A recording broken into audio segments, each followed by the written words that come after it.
안녕하세요. 새로운 일상을 여는 사람들 이사장 홍미영입니다. 무척 오래됐죠?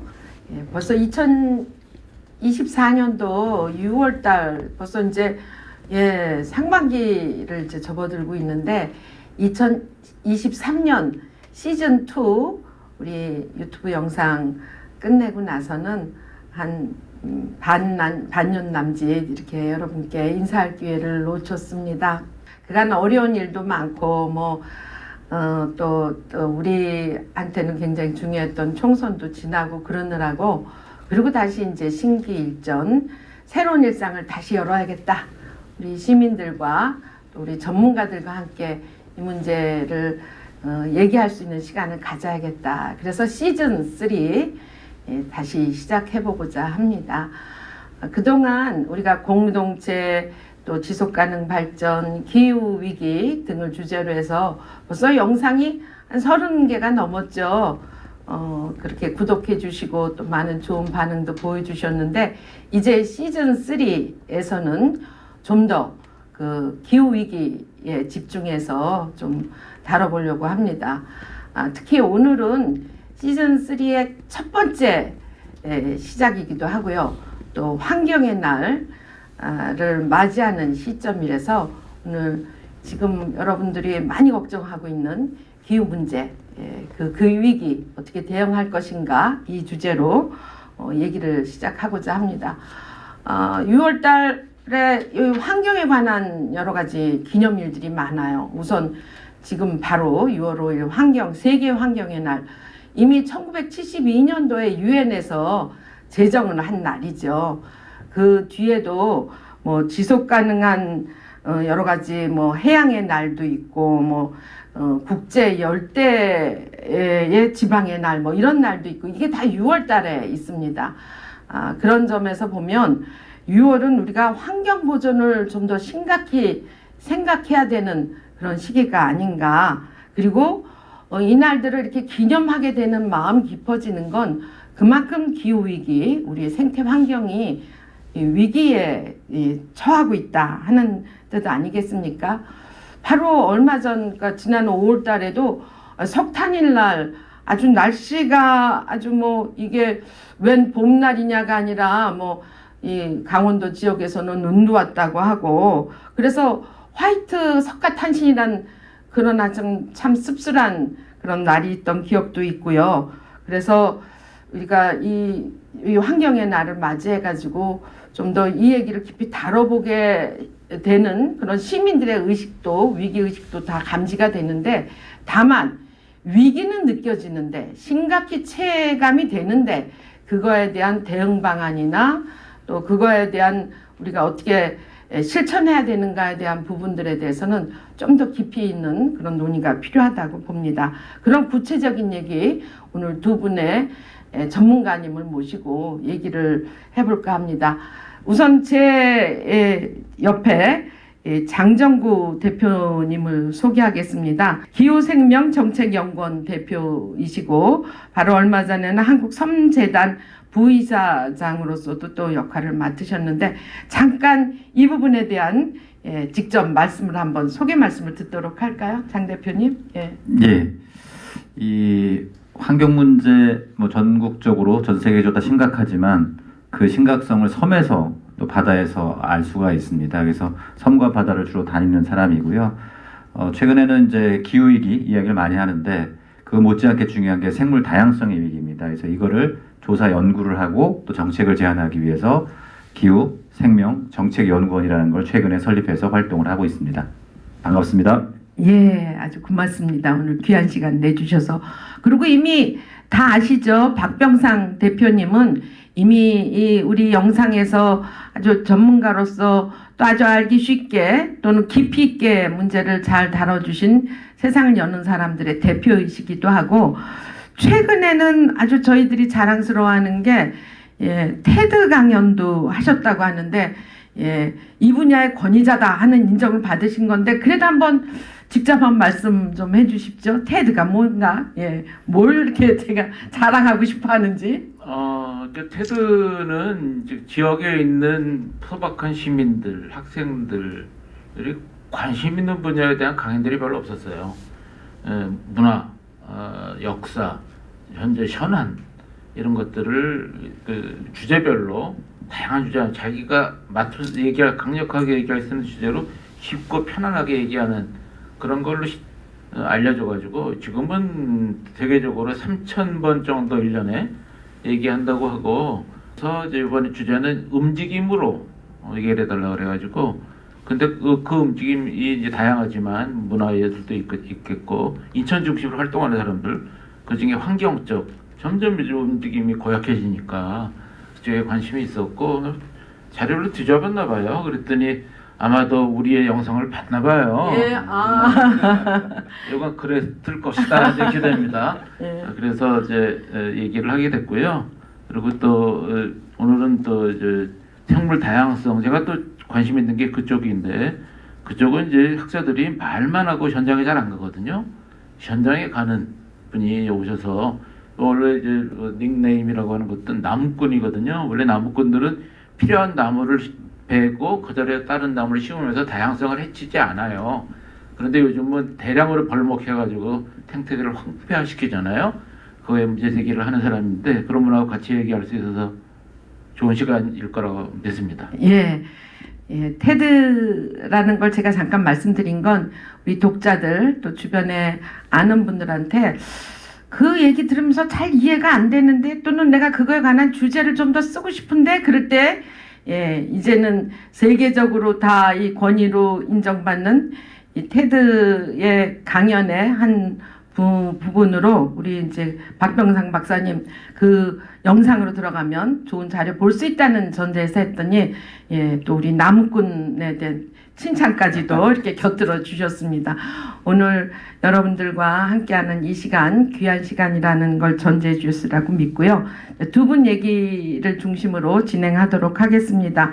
아까 말씀드렸듯이 벌써 코로나 겪으면서도 또 그 위에 많은 세계적인 재앙을 또 국내에서도 겪으면서도 정말 위기가 기후, 이 생태 이쪽이 심각하다는 걸 잘 알고는 있는데, 그래도 아직 이거를 그래 이게 좀 그래 뭐 설마 이렇게 급작하게 올 거야? 또 아니면 기술이 발달하면 해결할 수 있지 않을 거야? 이런 좀 아니한 생각 내지는 낙관적인 생각들 하는 사람들도 있는데, 현재 기후위기 수준에 대해서 조금 더 깊은 또는 쉬운 설명을 듣고자 합니다. 우선 우리 장 대표님 이 문제에 대해서 좀 말씀 주시죠. 예. 그 우리 방송에서 북극곰 보셨잖아요. 그 빙하가 녹아서 위태롭게 있는 모습. 근데 이게 북극곰만의 모습이 아니에요. 인천의 백령도에 가면 전박이 물범이라고 하는 법적 보호종이 있는데, 이 법적 보호종이 일제강점기 때만 하더라도 조사한 전에 보면 8,000마리 가까이 있는 걸로 나와 있는데, 지금은 채 1,000마리 수준도 안 된다라는 보고가 있습니다. 그러니까 멀리 북극에 있는 곰을 걱정하기 전에 일단 인천 앞바다에 있는 우리 전박이 물범, 아시안게임 마스코트이기도 했죠. 좀 걱정을 좀 해야 된다라는 말씀을 드리고요. 그다음에 또 하나는 이 태풍이 점점 강력해지고 있습니다. 강력해지고 있으면서 진로가 바뀌고 있어요. 그러다 보니까 몇 차례 인천을 관통하는 그 태풍들이 있었는데, 이 태풍에 의해서 피해들이 발생하는데 수백 년 그 자리를 지켰던 나무들이 부러지고 있습니다. 그래서 인천의 강화에 가면 연미정이라고 해서 한강이 염화와 그다음 조강과 이제 이렇게 갈라지는 곳이 있는데, 거기에 연미정에는 정자가 있고 양쪽에 느티나무 두 그루가 있었어요. 태풍 링링이 지나가면서 그 중에 한 나무가 부러졌습니다. 그러니까 500년 역사가 이 태풍 한 번에 사라지는 상황이 이제 발생을 한 거죠. 이런 일이 앞으로 점점 빈번해질 거다라고 하는 게 전문가들의 이야기인 거죠. 제가 나무 얘기를 했는데, 그러면 우리가 살고 있는 집도 얼마든지 강력한 태풍에 의해서 문제가 생길 수 있다라는. 근데 인천은 바닷가잖아요. 어떤 문제가 또 생기냐면 해수면이 상승을 하는 게 저는 느껴집니다. 인천에 연안부두가 있고, 연안부두가 백중사리, 그러니까 물이 많이 빠지고 많이 들어오는 날이 있는데, 그런 때 가면 물이 넘칩니다. 결국에는 물이 넘치는 걸 방지하기 위해서 제방을 높이 쌓지만 모든 해안을 쌓는다는 건 현실적으로 어렵거든요. 이런 일들이 점점 강력해지고 있는 상황이다. 이거를 현장에 있는 어민들은 다 알고 있어요. 근데 정작 도시에 사는 우리만 모르고 있는 상황이다라는 거죠. 그래서 이런 이야기들이 좀 일상화 되려면 현장에 있는 분들을 좀 만났으면 좋겠다. 그래서 이 유튜브를 보는 분들 섬에 가서 바닷가에 가서 어떤 상황인지를 직접 한 번쯤은 봤으면 좋겠다는 생각이 들고요. 그다음에 투발루란 나라 아시잖아요, 그죠? 나라 자체가 해수면 상승하면서 없어질 수 있다. 이게 인천에서 조금 그 상황이 벌어지고 있다라는 것들을 이 방송을 보는 분들이 아셨으면 좋겠다 싶습니다. 아, 그러네요. 그냥 무심히 또는 뭐 잠깐 이루다 말았던 그런 현장의 문제들을 아주 소상히 쉽게 잘 전달해 주셨습니다. 우리 박 대표님도 여기에 또 말씀 한마디 얹어 주시죠. 예, 오늘 아침 뉴스를 들으니까 인도가 52도였다네요. 52도 상태에서 마실 물이 없고 그늘이 없으면 아마 뭐 1시간 이내에 치명상을 받을 텐데, 문제는 이제 그 빙하가 녹으면 그 일대 사는 사람이 10억, 20억까지도 돼요. 그 사람들이 어디로 갈까요? 거기서 못 살거든요. 근데 저는 인천 얘기를 좀 해보면, 인천은 뭐 이렇게 그렇다 할 피해가 없으니까 안심하는 분위기가 정치하는 사람들 중심으로, 행정하는 사람들 중심으로 있어요. 하지만 점점 가까이 오는데, 그 전에 제 기억엔 1998년도에 강화에 하루에 600mm의 비가 와가지고 강화가 핥힌 적이 있습니다. 그때 기상이변이라는 말을 인천에서 처음 들었는데요. 근데 그런 일이 인천까지 오고 있습니다. 강화는 바로 바다니까 물이 그냥 빠지거든요. 비가 오고 태풍이 와도. 근데 인천도 좀 그런 면이었는데 인천의 갯벌을 싹 없애놨어요. 그리고 그 일대에 초고층 빌딩을 쳐놓고요. 거기서 요즘은 F1 경기까지 하겠다고 그러는 경향이 있는데, 거기에 해수면이 급격히 상승하는 지역 중에 하나입니다. 전 세계에서 제일 빨리 오르는 데가 동북아고, 동북아 중에서 빨리 오르는 데 중에 하나가 인천입니다. 왜냐하면 인천에 발전소가 많아요. 발전소에서 생산하는 전력보다 훨씬 더 많은 에너지가 바다로 들어갑니다. 그게 뭐겠어요? 바닷물이 높아진다는 거죠. 거기 태풍이 옛날보다 훨씬 더 강해지고 오랜 비도 많이 올 거라고 하는데, 그러면 인천의 리아스식 해안이 싹 사라지고 직선으로 만들어지는데 제방을 높이면 잔잔히 오르는 물은 막을 수 있어요. 하지만 갑자기 밀려드는 물은 더 큰 파고를 일으키게 되고, 그러면 그 건물이니 도로니 이런 거는 쑥대밭이 될 거거든요. 그거에 대한 준비를 해야 되는데, 이 정책을 하는 사람들은 제도가 없으면 안 움직이려고 해요. 그래서 현 시점이 좀 환경의 날도 며칠 안 남았지만 이제 국회가 오늘 열었고 이제 그 제도를 만들어야 됩니다. 그래서 제가 이제 그다음 얘기를 풀어가고자 합니다. 지금 이렇게 상황은 현재 기후 위기, 그리고 또 특히 인천에서의 여러 가지 어려운 문제들 아주 잘 설명해 주시고 문제 의식을 느끼게 해주셨는데, 이제 바로 이렇게 정치와 행정이 특히 제도를 어떤 식으로 바꿔가면서 대응할 것인가, 이런 것을 총선에서부터 사실 담아져야 된다고 보는데, 그래서 이번 총선에서는 지난번보다 조금 더 언급이 됐던 게 기후유권자라는 그런 그 명칭입니다. 그래서 조사 각종 보도에 의하면 기후유권자라는 거로 해서 거기에 대해서 대응하는 공약을 내걸거나 거기에 대한 문제의식을 얘기했던 정치인들이 얼마만큼인가 조사를 했더니 시민들은 한 3분의 1이 문제가 있다 하고 느끼는데, 거기서 대응하고 있는 공약이라든가 이런 것은 굉장히 일천하다고 보도가 된 게 있어요. 그래서 지금 두 분 다 같이 얘기하시지만 그냥 기껏해서 정당의 공약 정도로 얹어놓는 수준이 아니라, 이제 22대 국회 개원했으니까 이 정치권에서, 국회에서 이 일을 적극적으로 해야 된다고 보는데, 제가 21대 국회 봐서도 이 문제에 대한 위기의식이 낮다라고 하지는, 이 국회를 과연 어떻게 잘 설득을 해서 22대에서 제 역할을 하게 할 것인지, 두 분 또 말씀을 들어가면서 진행하도록 하겠습니다. 우리 장 대표님 역시 먼저 해주시죠. 결국 이건 사람이 문제라고 생각을 합니다. 또 사람이 희망이라는 얘기도 있잖아요. 근데 여기서 희망은 정치인들은 표로 먹고 산다 이런 표현이 있는데 결국엔 이 유튜브를 보는 분들이 직접 나서는 게 일단 첫 번째로 필요하고 정치인들이 정책을 만들 때, 제도를 만들 때 어떤 것들이 필요하다는 요구를 정확하게 할 필요가 있겠다라는 생각이 좀 듭니다. 이런 것들이 환경운동하는 저 같은 사람만이 아니라 이 유튜브를 시청하는 여러분들이 나선다라고는 가능하다고 생각이 들고요. 그 중에 하나가 예를 들면 우리나라는 국제협약에 여러 개가 가입되어 있는데 그 중에 하나가 기후변화 협약, 그 다음에 해양보호구역을 확대하는 협약, 이런 협약에 가입이 되어 있거든요. 2030년까지 해양보호구역을 30%까지 확대를 해야 됩니다. 근데 지금 2% 수준도 안 돼요. 그럼 과연 이거를 달성할 수 있을 거냐? 지금 속도로 보면 불가능하죠. 채 10%도 하면 안 될 겁니다. 근데 이런 일들이 정부가 이런 일들을 추진하기 위해서는 국회가 그 역할을 제대로 해야 되거든요. 근데 과연 지금 22대 국회에 들어가신 분들께서 이런 상황을 인지를 하고 있느냐라고 한다라고 하면 그렇지 않은 경향이 좀 많아 보입니다. 또 하나는 기후 위기를 어쨌든 최대한 대응하기 위해서는 에너지 문제에 대해서 에너지 발전 과정에서의 재생에너지 확대. 근데 지금 이 정권은 반대로 가고 있거든요. 근데 이게 안 된다 하지 마라가 아니라 어떻게 하면 하지 않을 수 있다라고 하는 현장들을 가봐야 되거든요.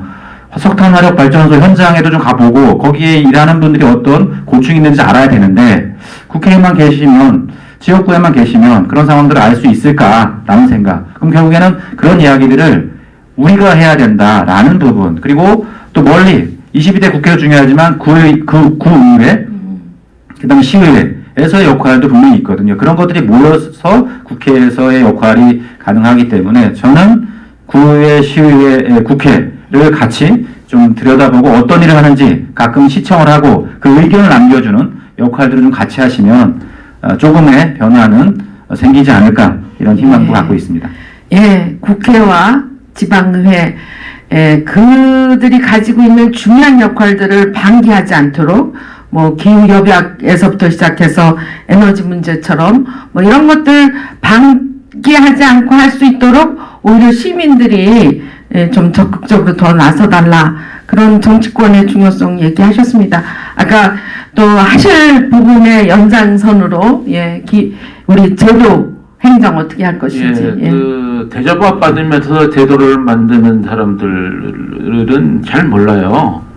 자료를 제공해주고 요약해줘야만 뭐 끄떡끄떡할 정도인데 사실은 제도의 필요성을 전정에서 느끼고 피부로 느끼는 분들이 오죽하면 정치로 들어가려고 노력하겠어요. 지금 남우권도 그 중에 한 명이었습니다. 아직 그 토양이 우리나라 토양이 안 돼서 가지 못했지만 이제 좀 달라질 거라고 생각합니다. 왜냐하면 기후 위기가 요 몇 년 이제 올해서부터 심각하게 올 가능성이 있고 이제 시민들의 의식도 바뀔 거라고 저는 확신하기 때문에 그런데 기후 유권자는 강하다 했고 기후 유권자가 전체의 30%는 넘는다 그랬습니다. 저도 믿습니다. 지금도 그럴 거라고 보고 오히려 더 강해질 거라고 보는데 왜냐하면 전체 표 30만 표 중에 불과 10% 가지고 당락이 결정되는데 30%의 유권자의 힘이 있으면 밝힐 거라고 생각했어요. 근데 이번 선거 좀 달랐습니다.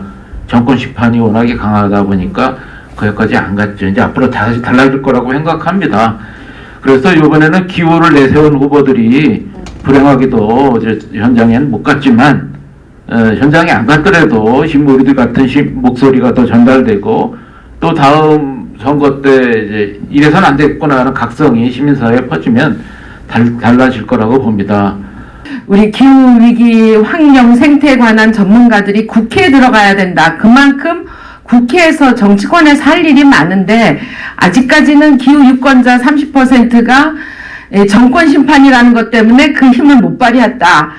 그런 전제를 하면서 우리 박 대표님이 지속가능위원회가 부총리급으로 상설화하는 제안도 하신 걸로 알고 있거든요. 또 우리 장 대표님 경우에는 아까 지방정치, 지방의회 그렇게 좀 말씀을 좀 더 해주셨으면 좋겠습니다. 당선자들을 대상으로 해서 이제 기후유권자들이 질문을 하는 자리가 한번 있었죠. 거기서 뭐 지난 21대에도 기후 관련된 특위가 있었지만 회의 몇 번 하고 반반밥 먹고 그냥 끝났어요. 이거는 더 심각하게 뭐 의원들이 모였으니까 제도를 확실하게 만들어야 될 것 같습니다. 이러다가는 우리 아이들이 생명을 확실하게 보장하기가 어려워요. 국회에서는 반드시 그냥 있으나 마나한 위원회 하나 더 만들지 뭐까짓 거 하는 게 아니고 전체 국회를 좌지우지할 정도로 우리는 아이 더 낳으라고 그렇게 사정을 하지만 아이를 더 낳고 싶지 않잖아요. 우리 아이들도 아이 안 낳겠다고 확실히 부모 앞에서 터널을 하는 그렇게 만든 게 누굽니까 도대체. 그들이 편안하고 행복하게 살 수 있는 보장을 해줘야죠. 그래야 아이를 편안하게 낳을 거 아닙니까. 그러려면 그들이 안심할 수 있게 할 제도를 만들어야 되죠. 그래서 그걸 요구했고요. 분명 기후 후보를 내세우고 당선된 분들은 아니지만 그래도 상당히 많은 분들이 의식은 갖고 있어요. 그래서 기후의원으로 바뀔 가능성은 있으니까 그건 우리들의 몫일 것 같습니다. 계속 얘기하고 뭐 기후가 분명히 인도에서 오는 온도가 우리나라에 안 오겠습니까? 이거 다가오고 있거든요. 필리핀도 벌써 체온이 50도가 넘었는데 그러니까 그들도 귀가 있잖아요. 네. 예수도 귀가 있는 자한테 말하라고 했는데 우리는 귀가 열린 자한테 말해야죠. 예. 그래요. 정치권 이번에 총선에 당선되고 또 계속 정치 활동하시는 분들은 귀를 열고 이 말씀을 들어야 한다. 그래야 세상이 지금의 문제가 달라질 수 있다 하는 거에서 지금 이제 뒤에 잠깐 우리 독자분들 구독자님들 저 뒤에 영상이 보이시나 모르겠는데 반쪽은 푸른 나무와 정말 청정한 공기가 느껴지는 한 부분이 있는데 지금 뭐 인도에 50도가 넘는 또는 가뭄이나 산불이나 이런 걸로 이 반쪽은 아주 황폐한 그런 환경이 보입니다. 우리가 다시 되돌려서 새로운 일상을 그렇게 만들어가야 된다 하는 거에서 귀 있는 눈 있는 사람들은 특히 정치권에 있는 사람들이 바뀌어지기를 새로운 제도로 만들어주기를 바라는 마음에서 말씀드렸고 그 내용이 조금 더 지방의회에 내려간다면 지방정치에 간다면 어떻게 해야 될 것인지 한번 우리 장 대표님. 이번에 공약을 보면 경제자유구역을 지정하겠다, 고도 제한을 완화하겠다, 그 다음에 그린벨트를 개발하겠다 이런 공약들이 또 나왔습니다. 근데 아마 구독자 많은 분들이 도시에 살 텐데 도시에서의 그린벨트가 어떤 의미가 있는지 그 다음에 고도 완화를 하기 위해서 그러니까 좀 높이 건물을 짓기 위해서 무엇이 더 필요한지를 곰곰이 생각을 해본다라고 하면 도시의 삶에서 과연 이게 필요하냐, 우리 아이들에게 필요하냐라고 하는 부분을 생각해 볼 필요가 있겠다. 고도 완화만 말씀을 드려도 건물이 높이 올라가기 위해선 재료가 필요하겠죠. 그 중에 하나가 모래입니다. 이 모래가 어디서 올 거냐, 어딘가를 퍼내서 도시로 오고 있다라는 거죠. 근데 그런 도시들은 콘크리트나 아스팔트가 덮이게 되면 뜨거워지겠죠. 지구가 뜨거워지면 가장 먼저 뜨거워지는 곳 중에 하나가 도시의 건물일 겁니다. 바로 그 피해가 우리 아이들한테 직접적으로 갈 거라는 거죠. 돈도 중요하고 아파트 값도 중요하지만 우리 아이들의 미래를 생각한다면 과연 무엇이 맞는지에 대해서 정말 국민의 대표자라면 생각을 해야 된다라는 생각을 들고요. 뭐 국민의 대표자인 구의원들도 마찬가지일 거고, 그러면서 본다라면 도시에서의 하천 복원이라든가 그런 걸 공약한 좋은 공약들도 꽤 있었어요. 제가 봤을 때는. 그 다음에 재생에너지를 확대하겠다라고 하는 공약도 있었고, 근데 이런 걸 하기 위해서는 넘어야 될 사안이 되게 많습니다. 그리고 동료 의원들을 설득하는 이런 과정들, 아이들의 초롱초롱한 눈망울 보면서 좀 생각을 한다면 우리의 하나뿐인 지구가 조금은 더 지속 가능해지지 않을까라는 생각을 하는데 갈 길이 멉니다. 예. 그래도 지금 이번에 기후유권자가 비록 정권 심판이라는 그 태풍에 좀 힘을 못 발휘했지만 2026년 지방선거가 있게 되죠. 그때는 아마 지금의 기후유권자의 힘 그리고 정치권에서 이 문제를 어떻게 바라보고 후보들이 지방선거에 나가는 후보들이 어떤 입장을 가질 것인가가 아마 또 한 가름이 될 거라서 어떤 측면에서는 오늘서부터 2년간이 굉장히 중요한 그 점검의 시간이 될 것 같습니다.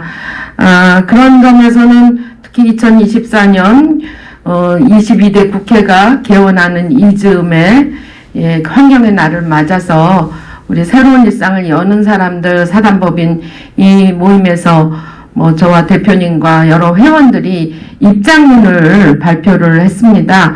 제22대 국회는 미래 세대에 닥칠 파국을 반드시 막아야 한다 하는 입장문은 여러분들의 그 영상에 첨부 파일로 이렇게 여러분들한테 보여드리도록 하고요.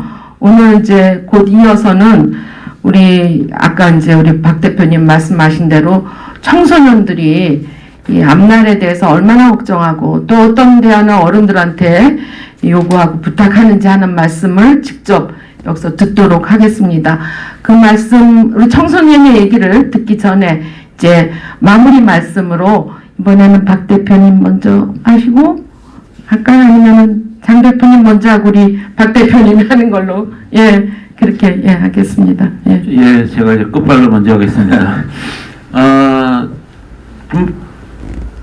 청년들 보면 많이 미안하고 그리고 뭔가를 해주고 싶어 하는데 의외로 청년들이 담담하고요. 그리고 같이 와줘서 행정해줘서 고맙다는 말을 보여요.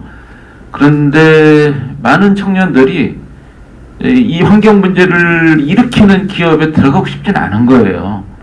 그러다 보면 현실적으로 쪼들려요. 그러면서 그냥 어려운 돈을 각출하고 걸어다니면서 애를 쓰는데 자 여기 계신 이 우리 사회가 잘 살게 됐기 때문에 돈도 많이 벌고 퇴직금도 많이 받은 여러분들 그들 좀 지원해 줍시다. 활동하게 해줍시다. 분노하고 싸우라고 스테판 에셀이라고 하는 인권위원장이 얘기한 적이 있거든요. 유엔에. 그러니까 우리들을 지원해 줬으면 좋겠습니다. 우리 청소년들이 제대로 분노할 수 있도록 지원하자는 아주 강력한 메시지를 마무리 말씀으로 주셨습니다. 우리 장 대표님. 기후위기, 생물 다양성 위기를 극복하기 위해서는 지켜야 되고 바꿔야 됩니다. 그리고 대응도 좀 해야 되죠. 지켜야 될 게 뭐냐? 인천엔 갯벌이 있고 섬과 바다가 있습니다. 바꿔야 될 건 뭐냐? 이 도시의 환경이 바뀌어야 됩니다. 적응해야 될 건 뭐냐? 이 피해를 가장 먼저 본 사람들이 아이들이고 나이가 많으신 어르신들이고 약자들입니다. 그럼 이들이 대응할 수 있도록 하기 위한 정책들을 국회에서 꼭 만들 수 있도록 이 구독자분들께서 힘을 좀 모아주시면 좋겠다 싶습니다. 인천을 비롯해서 지켜야 할 것, 그리고 바뀌어야 할 것, 그리고 힘을 모아서 개선해서 특히 정치권에서 해나가야 될 부분으로 이렇게 아주 요약 말씀을 마무리 잘 해주셨습니다. 자, 이제 정말 우리 청소년의 그 미래 세대의 주인공이 직접 지금까지 말씀하신 것들을 다 담은 고민이겠죠. 어떻게 우리 어른들한테 얘기를 하고 또 그 지키고 바뀌고 개선해야 될 것들을 부탁하는지를 우리 환경의 날을 맞이해서 전하는 우리 청소년의 목소리를 직접 여기서 들어보도록 하겠습니다. 자, 어디 나와서 얘기해 볼까요? 우리 청소년 처음 이렇게 나와서 얘기하기에 가슴은 떨리겠지만 또 한편으로 가장 진솔된 얘기를 들을 수 있을 것 같습니다. 안녕하세요. 저는 인천갈산 초등학교 6학년 박민주입니다. 다정하지만 때론 엄격한 엄마 아빠의 보살핌을 받으며 하루하루 즐겁게 사는 대한민국의 행복한 어린이입니다. 제 부모님은 제가 자유롭게 공부하도록 언제나 배려해 주십니다. 어른이 되어 어떤 일을 하더라도 경례할 거라 말씀하셔서 고마운데 이상하게 저는 저의 내일이 걱정됩니다. 미래의 저와 제 친구들이 만나게 될 기후변화 때문입니다. 한 학년 올라갈 때마다 점점 참기 어려울 정도로 더워지는 날씨를 느낍니다. 곧 중학생이 될 저는 아직은 잘 견디지만 우리나라는 언제까지 안전할 수 있을까요? 저는 건강하게 어른이 될 수 있을까요? 작년 지독한 가뭄으로 전라북도 곡창지대가 바싹 마르고 예상을 벗어난 폭우로 강강이 넘쳐서 군인분들과 지하차도를 건너던 시민들이 희생되던 장면을 인터넷으로 보았습니다. 기후변화가 만든 해외 재난은 훨씬 무서웠습니다. 비가 드물게 내리는 리비아에서 작년 9월 5,000명 넘는 시민이 희생되었다고 들었습니다. 3년 동안 내릴 비의 양이 한꺼번에 쏟아져 생겼다는데요. 올해 브라질은 80년 만에 홍수로 50명 넘게 희생되었다고 합니다. 올봄 필리핀과 베트남은 체온보다 높은 기온으로 에어컨 없이 숨쉬기조차 힘겨웠다고 합니다. 기후재난으로 어린이와 노약자가 위험하다고 말씀하시는 부모님은 저를 걱정합니다. 제가 사는 인천은 바다 옆이고 부평은 그 바다와 아주 가까운데 기온과 수온이 오르면서 바닷물이 빠르게 올라오는 지역이라고 아빠는 말씀하십니다. 세계의 기후학자는 10년 이내에 대책을 세워야 한다고 주장한다는 얘기도 해주셨습니다. 저는 건강하게 자랄 수 있을까요? 저도 자라서 아빠처럼 조사관이 되고 싶은데 마음껏 도전할 수 있을까요? 저와 제 부모님은 불안한 건 아닙니다. 그래서 저와 같은 초등학생들, 초등학교에 들어가지 않은 아이들, 저보다 나이 든 청소년 언니 오빠들, 그리고 우리 또래를 키우는 부모님들이 나섰습니다. 헌법재판소에 안전한 국가를 만들어달라는 소송을 걸었다고 합니다. 헌법에서는 국민의 환경권을 보장한다고 했는데 현재 우리나라는 환경법은 아직 그 권리를 보장하지 못하나 봅니다. 10년 안에 기후변화를 막아내지 못하면 미래 세대는 위기를 맞을 수 있는데 어른들은 기업의 이익부터 생각하느라 미래 세대의 위기를 해결하는 법을 만들지 않나 봅니다. 미래 세대 안전과 행복보다 기업의 이익이 중요할까요? 앞으로 많은 국가들이 기후변화에 부정적인 기업에 불이익을 주겠다고 선언한다고 부모님은 여러 번 말씀하셨습니다. 어린이의 소송을 받은 헌법재판소는 미래 세대의 생존을 위해 현명한 판결을 하실 거라 믿습니다. 우리나라도 헌법에 맞는 환경법을 만들어야 합니다. 법은 국회의원이 만드니까 이번 선거로 국회의원이 되신 분들께 부탁드립니다. 우리가 행복하게 내일을 꿈꿀 수 있는 권리를 지켜주세요. 행복하게 살아갈 미래 세대의 권리가 보장되어야 대한민국의 내일이 건강할 수 있으니까요. 저와 제 친구들의 마음을 모아 다음과 같이 다시 한번 간절하게 부탁드립니다. 제22대 국회는 국민의 환경권을 보장하는 헌법에 따른 환경법을 만들어 미래 세대가 안전하고 행복하게 살 수 있는 권리를 보장해라. 2024년 2월 5일 환경의 날을 맞아 인천 초등학교 6학년 박민주 올림.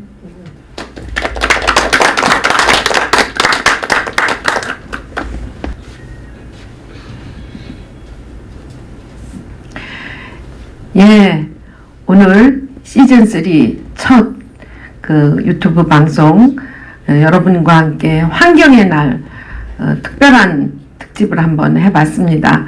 오늘 우리 청소년의 말씀을 들으면서 정치권에서 더 다져야 할 각오 필요하다, 또 이런 것들 얘기 나눴는데요. 다음번 우리 유튜브 방송에서는 인천의 국회의원들 모시고 정말 이 문제에 대해서 어떻게 생각하고 어떻게 또 준비를 하고 있는지 직접 말씀을 듣는 그 시간을 가져보도록 하겠습니다. 오늘 장 대표님, 박 대표님 감사하고 오늘 못한 말씀은 다음 정치인들과 더 나눠보실 그런 시간을 갖도록 하겠습니다. 함께 해주신 여러분들 감사합니다. 다음에 뵙겠습니다.